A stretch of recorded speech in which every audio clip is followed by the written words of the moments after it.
Alright, I'm here where I'm gonna fly. Brought some of my nerd goodies with me. All the things. I'm really trying to like this Jumper T20S radio. Like the gimbals feel so nice on it. And I really want to thumb it. But it just feels weird. It's probably because I'm not a thumbstick person. I don't know. But I'm gonna get all this stuff together and then we'll get some video out. You guys like my new goggles? I'm an idiot. I ordered these antennas for my VTX and I ordered the wrong style of SMA. Apparently there's more than one. That's a good noise. Alright, I've never videoed myself while I was flying, so it's about to get awkward. Waiting for my feed to come through my gags.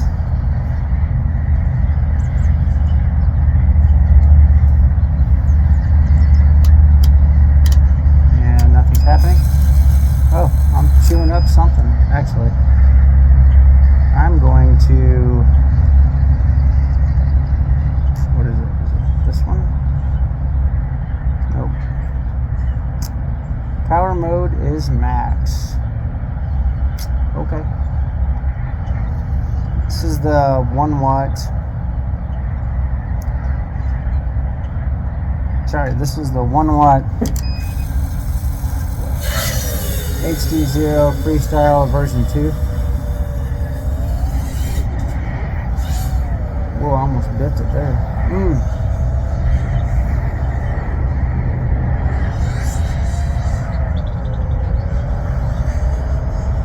It's weird flying and having to talk at the same time. I'm not used to that.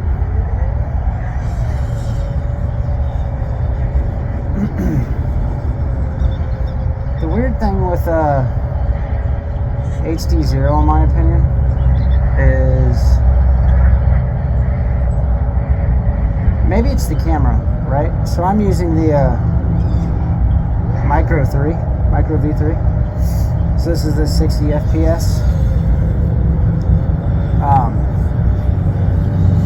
And it just feels like really weird. Of course it's going to get windy as soon as I get out here. Stupid. It feels really weird when I look down. Like I feel like I'm a lot closer to the ground than I do if I'm flying my run cam. This is run cam. If I'm flying my run cam Wasp, like my run cam Wasp, yeah, like that right there. I thought I was gonna hit the ground. Doesn't make any sense to me.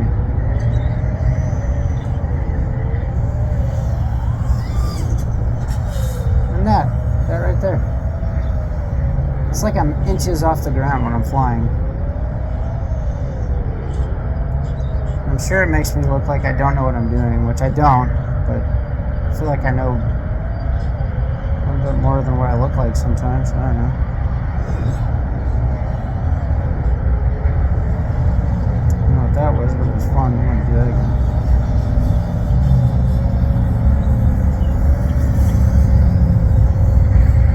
There's a car behind me. Weird. I'm gonna get ganked. You know what Bot Grinder always talks about, like being out in Philly or whatever? He's like flying around at night with his goggles on and people just coming up behind him.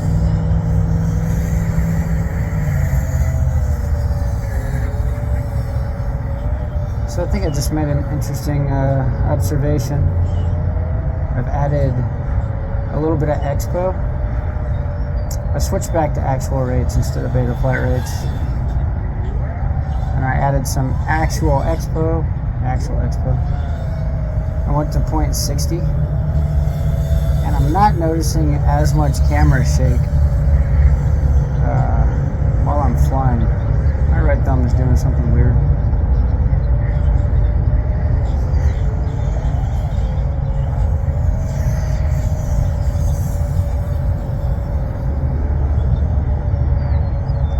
Flying so much more when it's like green everywhere. Not everything's all dead and stuff. I don't know what's going on with this thing.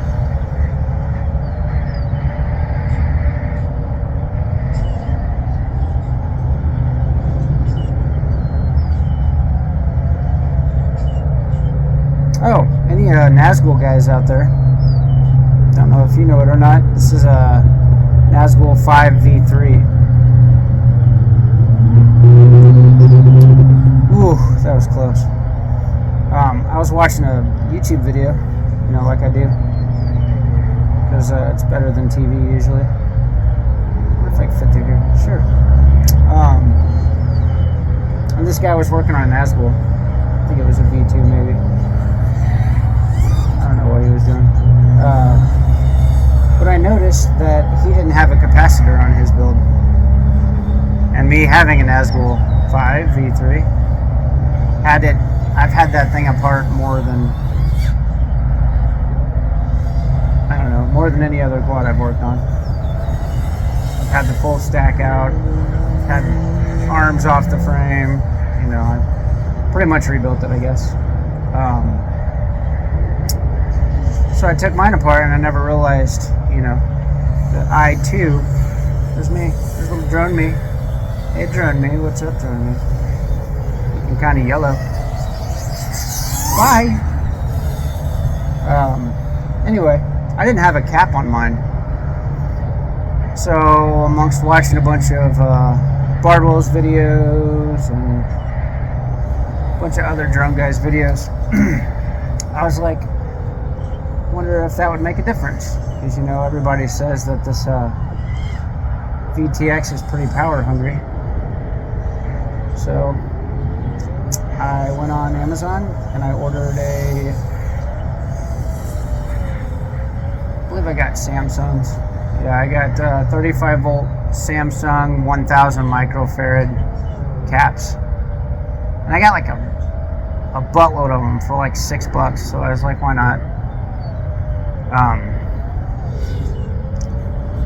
And then I think I realized why they didn't put one on this quad, because there's no room in this frame with a stack of VTX, you know, all the other parts. What am I missing? Receiver. iFlight puts in this like spark stopper deal, so like when you plug in your battery it doesn't spark. And with all that stuff in my quad, there is no room to put a cap. So I did what any logical person would do, and I strapped it to the arm. And maybe that makes me an idiot, maybe it doesn't. Just realized that I'm getting low on juice, so I'm going to bring this in. Hopefully this footage turns out. I'm using a different run cam mount. I really like the run cam 5 orange.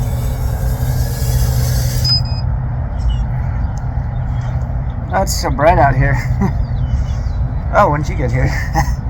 Anyway, I'm going to fly a couple more packs, and then I'm probably going to throw on my Pavo 35 with the run cam and my DJI Integra goggles and take the GoPro out, because that thing's a lot of fun to fly. Also, anybody, come with me. I don't want this VTX to catch on fire. Anybody that has a Pavo 35, because I'm not really good at reading instructions, I guess. So I bought this thing and I'm like, oh, it's a 6S. It'll be able to carry my action cams and stuff. Well, I get it. I get my, still recording. I get my GoPro 11 on and take it out in my front yard. You know, where like 89% of my flights are from.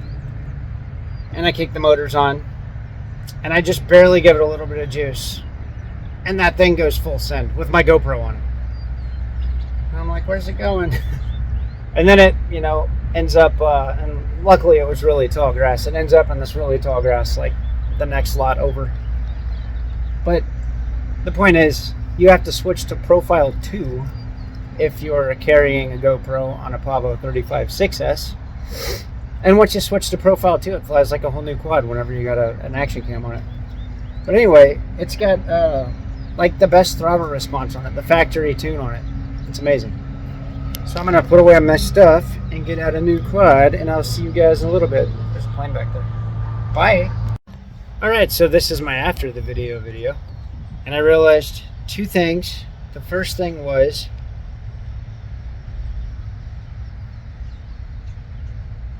I don't remember what the first thing was. That was a lot of fun to fly. Oh, my new tune. My new tune is amazing. If you have a Nazgul5 V3 with a HD0 Freestyle 2 VTX and you want to see what I got, message me. We'll hook up and I'll send you my PIDs. The throttle expo that I added made a huge difference in the way that that thing flies. Like, it's not full send when I blip the throttle anymore, which is kind of great because, you know, if I was going through a gap or something and I just wanted to go to a little bit of throttle, if I didn't want to lean forward like, I don't know, 20 degrees and punch the throttle, I mean, it's a lot easier to fly through gaps now is what I'm saying. And I think a lot of that had to do with the throttle expo. I throttled the throttle back a little bit. That made a big difference, which I noticed the biggest difference in my low end torque. It feels like there's a lot more resolution on the low end of the stick after I throttled down. So anyway, thanks for watching the video.